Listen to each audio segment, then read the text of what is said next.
Para ito sa mga babae at lalaki na hindi na naglalaway. Isa na po yan sa palatandaan na kayo ay nagmi-menopause. Ayan, kagaya nito. Pag hindi kayo naglalaway sa ganito, sa kinakain ko, Oh no! sarap. Aha.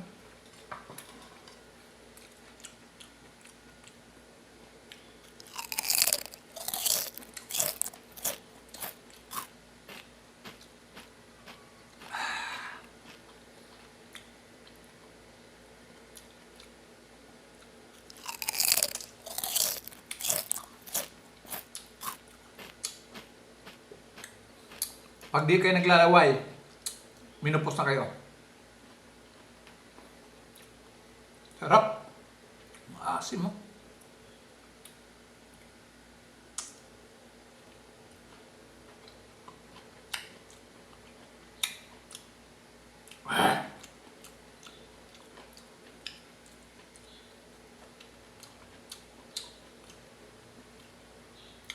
Congrats sa naglalaway. Ibig sabihin, hindi ka pa menopause. Mas maasim tingnan yung mukha ko kasi sa mangga.